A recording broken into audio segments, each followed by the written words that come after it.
Okay ನೋಡಿ, ದೇವಸ್ಥಾನಗಳ ಪೈಕಿ ಅತೀ ದೊಡ್ಡ ಶ್ರೀಮಂತ ದೇವಸ್ಥಾನ ಯಾವುದು? ಅನಂತ ಪದ್ಮನಾಭ. ಅದಕ್ಕಿಂತ ಮೊದಲು ತಿರುಪತಿ ಇತ್ತು. ದೇವಸ್ಥಾನಗಳ ಪೈಕಿ ಶ್ರೀಮಂತ ದೇವಸ್ಥಾನ. ಆದರೆ ಭಾರತದ ಟಾಪ್ ಕಂಪನಿಗಳಿರುತ್ತಲ್ಲ, ದೊಡ್ಡ ಕಂಪನಿ, ಕೋಟ್ಯಾಂತರ ರೂಪಾಯಿ ಬೆಲೆ ಬಾಳೋ ಕಂಪನಿ, ಅದಕ್ಕಿಂತಲೂ ಕಾಸ್ಟ್ಲಿ, ಅದಕ್ಕಿಂತಲೂ ಶ್ರೀಮಂತ ದೇವಸ್ಥಾನವಂತೆ ನಮ್ಮ ತಿರುಪತಿ.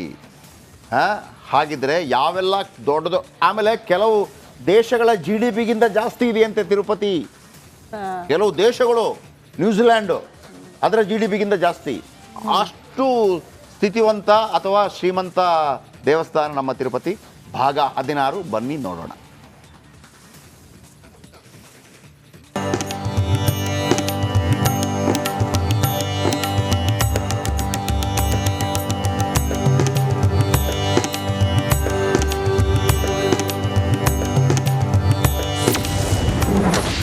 ವಿಪ್ರೋ ನೆಸ್ಲೆಗೆಲ್ಲ ದೊಡ್ಡಪ್ಪ ಈ ತಿಮ್ಮಪ್ಪ. ತಿರುಪತಿಯ ಆಸ್ತಿಗೆ ಸರಿ ಸಾಟಿಯೇ ಇಲ್ಲ. ದುಡ್ಡಿನ ದೊರೆ, ಸಾಲಗಾರ ಅಂತೆಲ್ಲ ಕರೆಸಿಕೊಳ್ಳೋ ತಿರುಪತಿಯ ಆಸ್ತಿ ಹೆಚ್ಚುತ್ತಾನೇ ಇದೆ. ಸದ್ಯ ತಿರುಪತಿ ದೇಗುಲದ ಸಂಪತ್ತು 2.5 ಲಕ್ಷ ಕೋಟಿಗೂ ಹೆಚ್ಚಿದೆ.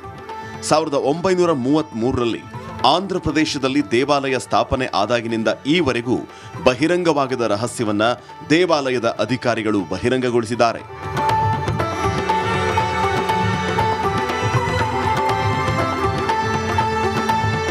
$2.5 ಲಕ್ಷ ಕೋಟಿಯಲ್ಲಿ 10 ಟನ್ ಚಿನ್ನ, 15,938 ಕೋಟಿ ನಗದು ಇದೆ ಅಂತ TTD ಹೇಳಿಕೊಂಡಿದೆ. ವಿಪ್ರೋ, ನೆಸ್ಲೆ ಮತ್ತು ಇಂಡಿಯನ್ ಆಯಿಲ್ ಸೇರಿದಂತೆ ಅತಿ ದೊಡ್ಡ ಸಂಸ್ಥೆಗಳ ಮೌಲ್ಯಕ್ಕಿಂತ ಹೆಚ್ಚಿನ ಆಸ್ತಿಯನ್ನ ತಿರುಪತಿ ಹೊಂದಿದ್ದಾನಂತೆ.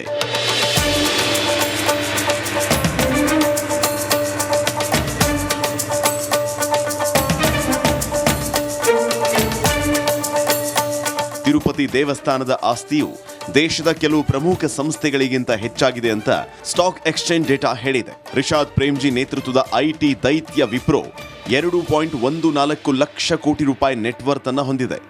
ಅಲ್ಟ್ರಾಟೆಕ್ ಸಿಮೆಂಟ್ 1.99 ಲಕ್ಷ ಕೋಟಿ ಮಾರುಕಟ್ಟೆ ನೆಟ್ವರ್ತ್ ಹೊಂದಿದ್ರೆ, ನೆಸ್ಲೆ ಇಂಡಿಯಾ 1.96 ಲಕ್ಷ ಕೋಟಿಯ ಮಾರುಕಟ್ಟೆ ಬಂಡವಾಳವನ್ನು ಹೊಂದಿದೆ. ನೆಸ್ಲೆ ವಿಪ್ರೋ ಮಾತ್ರವಲ್ಲ, ತೈಲ ಮತ್ತು ನೈಸರ್ಗಿಕ ಅನಿಲ ನಿಗಮ ಅಂದ್ರೆ ONGC, ಇಂಡಿಯನ್ ಆಯಿಲ್ ಕಾರ್ಪೊರೇಷನ್ ಮಾರುಕಟ್ಟೆ ಮೌಲ್ಯವು ದೇವಾಲಯದ ಆಸ್ತಿಗಿಂತ ಕಡಿಮೆ ಇದೆ.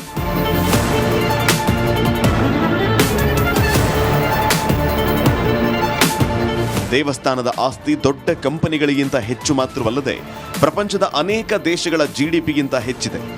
ವಿಶ್ವ ಬ್ಯಾಂಕ್ನ 2021ರ GDP ಡೇಟಾ ಪ್ರಕಾರ ಡೊಮಿನಿಕಾ, ಸಿಶೆಲ್ಸ್, ಆಂಟಿಗುವಾ ಮತ್ತು Barbados, Bhutan, Greenland, Fiji, Maldives, Monaco, Bermuda, Guyana, Tajikistan, Mauritius, ದಕ್ಷಿಣ Sudan, Namibia, Nicaragua, Mongolia, Malta, Mali, Haiti, Iceland, Zimbabwe ಮತ್ತು ಸೈಪ್ರಸ್ನಂತಹ ದೇಶಗಳ GDP-ಗಿಂತ ಹೆಚ್ಚಿನ ಆಸ್ತಿಯನ್ನ ತಿರುಪತಿ ದೇವಸ್ಥಾನ ಟ್ರಸ್ಟ್ ಹೊಂದಿದೆ.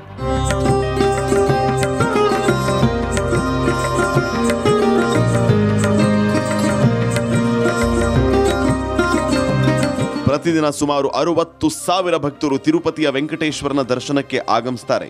ತಿಮ್ಮಪ್ಪನ ಮೂರ್ತಿಯು 1000 ಕೆಜಿ ಚಿನ್ನದ ಆಭರಣಗಳನ್ನು ಹೊತ್ತು ನಿಂತಿದೆ. ಈ ದೇವಾಲಯದ ವಿಶೇಷ ಪ್ರಸಾದ ಲಾಡು ಮಾರಾಟವೊಂದರಿಂದಲೇ ವಾರ್ಷಿಕ $11 ದಶಲಕ್ಷ ಆದಾಯ ಬರುತ್ತೆ. ಪ್ರತಿ ವರ್ಷ 650 ಕೋಟಿ ರೂಪಾಯಿಯಷ್ಟು ಡೊನೇಷನ್ ದೇವಾಲಯಕ್ಕೆ ಬರುತ್ತೆ.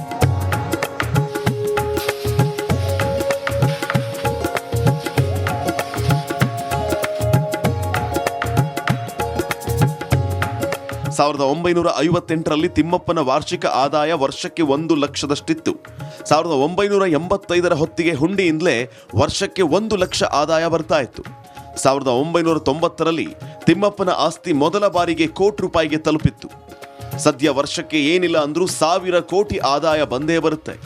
ಈ ವರ್ಷದ ಜನವರಿ ತಿಂಗಳಲ್ಲಿ 125 ಕೋಟಿ, ಫೆಬ್ರವರಿಯಲ್ಲಿ 120 ಕೋಟಿ, ಮಾರ್ಚಲ್ಲಿ 120 ಕೋಟಿ, ಏಪ್ರಿಲ್ ತಿಂಗಳಲ್ಲಿ 114 ಕೋಟಿ 18 ಲಕ್ಷ ಆದಾಯ ಬಂದಿದೆ.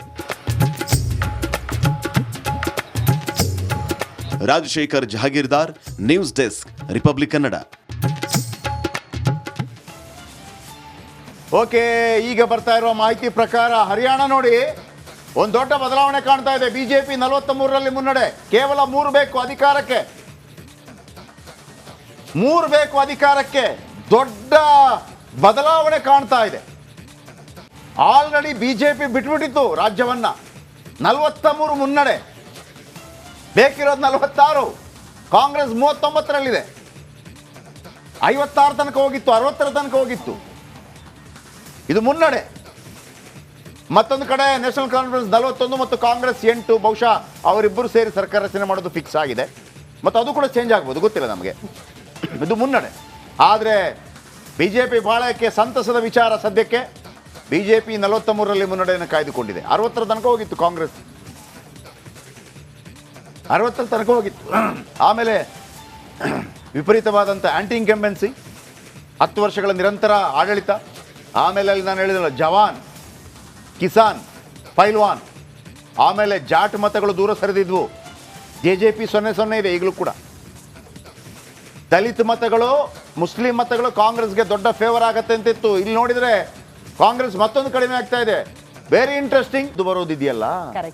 ಆಮೇಲೆ ಡಿಫೆನ್ಸ್ ಮಿನಿಸ್ಟರ್ ಆಗೋದು ಅದು ದೊಡ್ಡ ಸಾಧನೆ. ಅಬಾಬಾಬಾಬಾಬಾ. George Fernandes the great son of India. ಹರಿಯಾಣದಲ್ಲೂ ಕೂಡ ಕರ್ನಾಟಕ ಮಾಡೆಲ್ ಸಕ್ಸಸ್. ಬಿಜೆಪಿ ಆಡಳಿತ ವಿರೋಧಿ ಅಲೆ ಜೊತೆ ಗ್ಯಾರಂಟಿ ಗುದ್ದು.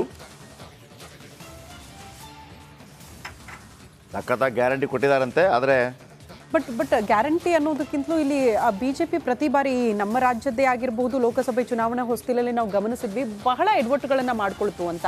ಹಿರಿಯರ ಕಡೆಗಣನೆ ಇರಬಹುದು, ಕೆಲವರನ್ನ ವಿಶ್ವಾಸಕ್ಕೆ ತೆಗೆದುಕೊಂಡಿಲ್ಲ. ನೀವು ಹೇಳ್ದಂಗೆ ಹರಿಯಾಣದಲ್ಲಿ ಈ 3 ಕೃಷಿ ಕಾಯ್ದೆ ಜಾರಿ ತಂದಾಗ ಅದನ್ನು ಮನವರಿಕೆ ಮಾಡುವಲ್ಲೂ ಕೂಡ ಬಿಜೆಪಿ ವಿಫಲ ಆಯಿತು. ಹೋರಾಟವನ್ನು ಹತ್ತಿಕ್ಕಿದ್ದ ರೀತಿ ಸರಿ ಇರಲಿಲ್ಲ ಅಂತ.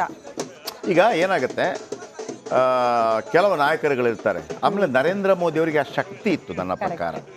ಈಗ ಹೋರಾಟ ಮಾಡ್ತಾ ಇದ್ದಾರಪ್ಪ. ನೀವಲ್ಲಿ ಮುಳ್ಳು ಬೇಲಿ ಹಾಕುವುದರ ಬದಲಾಗಿ